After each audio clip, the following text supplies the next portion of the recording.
नमस्कार साथियों, स्वागत है आपका मेरे YouTube channel Shamsher Hindi academy में।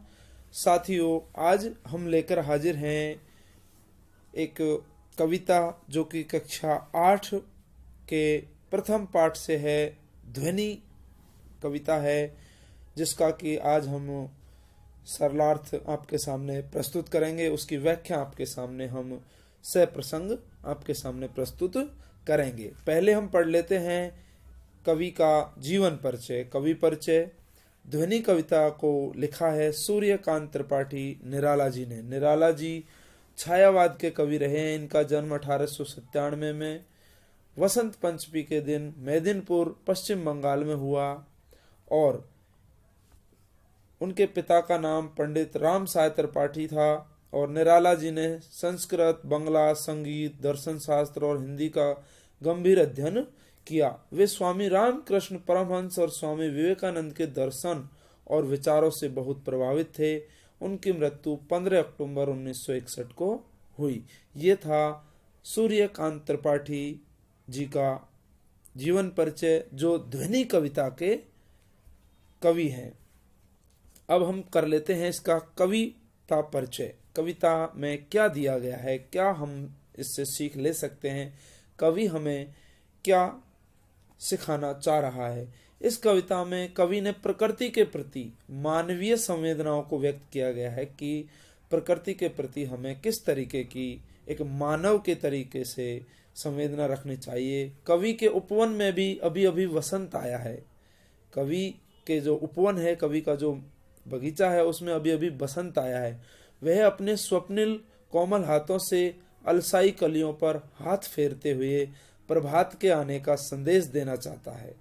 वह कवि उन कलियों को जगाना चाहता है और प्रसन्नता पूर्वक अपने जीवन के अमृत से सींचकर उन्हें हरा भरा करना चाहता है। कवि इस के माध्यम से हमें प्रकृति से जुड़ने का संदेश देता है कि हमें प्रकृति से अधिक लगाव रखना चाहिए। पहले हम इसका कविता पाठ कर लेते हैं। ध्वनि कविता का। अभी न होगा मेरा अंत, अभी अभी ही तो आया है मेरे वन में मृदुल वसंत। अभी न होगा मेरा अंत। मृदुल का मतलब है कोमल, बिल्कुल नरम नरम। हरे हरे ये पात, डालियां कलियां कोमल गात। गात का मतलब शरीर, पात का मतलब पत्ते। मैं ही अपना स्वप्न मृदुल कर फेरूंगा निद्रित कलियों पर जगह एक प्रत्यूष मनोहर। जगह एक प्रत्यूष मनोहर। पुष्प पुष्प से तंद्रालस लालसा खींच लूंगा मैं।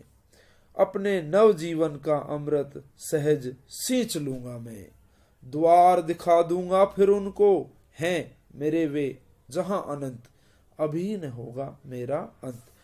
इस कविता का ये हमने सस्वर वाचन किया। अब हम इसका आपके सामने भावार्थ प्रकट करते हैं। कवि कहना चाह रहा है कि आत्मविश्वास से भरपूर कवि अत्यंत विश्वास के साथ कहता है कि अभी उसका अंत नहीं होगा, क्योंकि वह अभी अभी तो आया है। कवि विश्वास का कारण बताते हुए वह कहता है कि उसके उपवन में अभी अभी नए नए कोमल कोमल वसंत का आगमन हुआ है। इस बसंत के आगमन से उनका उपवन अब हरा भरा हो उठेगा, महक उठेगा और इससे कवि का जीवन भी खुशियों से भर उठेगा और उसका अभी अंत नहीं होगा। कवि कह रहा है कि मेरे बगीचे में अभी अभी ही तो बसंत आया है, उसका इतना जल्दी अंत नहीं हो सकता। उसके आने से मेरे जीवन में भी खुशहालियां आएंगी। बसंत के आने से पेड़ पौधों में हरे हरे पत्ते, नई डालियां और कलियों के आ जाने से उनकी कोमलता, उनकी पवित्रता बढ़ जाती है। अर्थात पत्ते, कलियों, टहनियों के अभाव में ये पेड़ कितने कठोर से लगते हैं और पत्तियों के आने पर ये बिल्कुल कोमल कोमल शरीर वाले हो गए हैं। आगे कह रहे हैं, देखो, हरे हरे ये पात, डालियां कलियां कोमल गात। जब इनके हरे हरे पत्ते आ गए हैं तो इनके जो शरीर है वो बिल्कुल कोमल शरीर बन गया है। मैं ही अपना स्वप्न मृदुल कर फेरूंगा निद्रित कलियों पर जगह एक प्रत्यूष मनोहर। प्रत्युष का मतलब होता है प्रातःकाल, और निद्रित का मतलब होता है नींद में डूबा हुआ, अलसाया सा। रात भर सोने के कारण नींद से बोझिल इन कलियों पर कवि अपने स्वप्न भरे कोमल कोमल हाथों को फेरना चाहता है।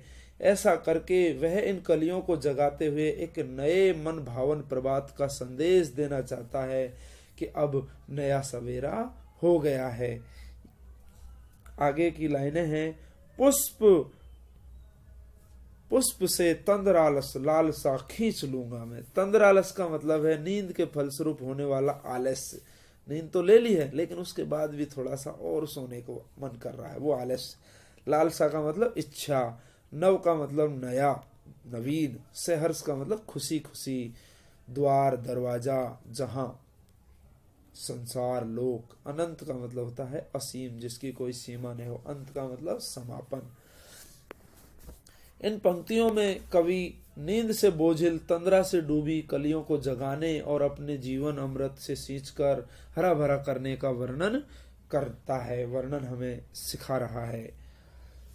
कवि अपने कल्पनाशील कार्य का वर्णन करता है, कल्पना में सोचते हुए लेखन में अपनी कल्पना को उतार रहा है कि कलियां नींद से बोझिल हैं, अभी तंद्रा से उत्पन्न आलस्य में डूबी रहना चाहती हैं। ये छोटी छोटी जो कलियां हैं जो पेड़ों पर लगी हैं, वह उनके आलस्य में डूबने की लालसा को छीन लेना चाहता है कवि, अर्थात अलसाई कलियों को जगाना चाहता है और खुशी खुशी उन्हें अपने जीवन के अमृत से सींचकर हरा भरा करना चाहता है। ऐसा कवि का मन कर रहा है, कल्पना कवि के मन में आ रही है, जिससे कलियां फूल बन सकें और अपनी सुंदरता और महक बिखेर सके। कवि चाह रहा है कि वो जो छोटी कलियां हैं, नन्ही कलियां हैं, वो और महकें और खुशियां बिखेरें, वो फूल बन जाएं कलियां।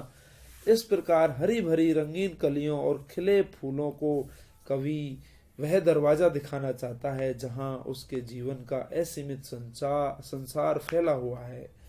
इससे उसके जीवन का उपवन भी फूलों की महक से भर उठेगा। इस तरह उसका कवि अनंत नहीं होगा। इस पूरी कविता में कवि की अपने बगीचे को ध्यान में रखते हुए अपनी कल्पना शक्ति प्रकट होती है। कवि चाहता है कि हमें इन फूल, पेड़, पौधों और प्रकृति से इतना अच्छा व्यवहार करना चाहिए कि लगे कि हम किसी मनुष्य के साथ में व्यवहार कर रहे हैं। सूर्यकांत त्रिपाठी जी की, निराला जी की यह ध्वनि कविता कक्षा 8 के पहले अध्याय में है और बहुत ही सुंदर कविता है। ये हरेक बड़े बुजुर्ग बच्चे सभी के जीवन को छू जाने वाली है। अगर आपको हमारा वीडियो पसंद आया हो तो लाइक करें, शेयर करें और हमारे चैनल को सब्सक्राइब करना ना भूलें। वीडियो को देखने के लिए धन्यवाद।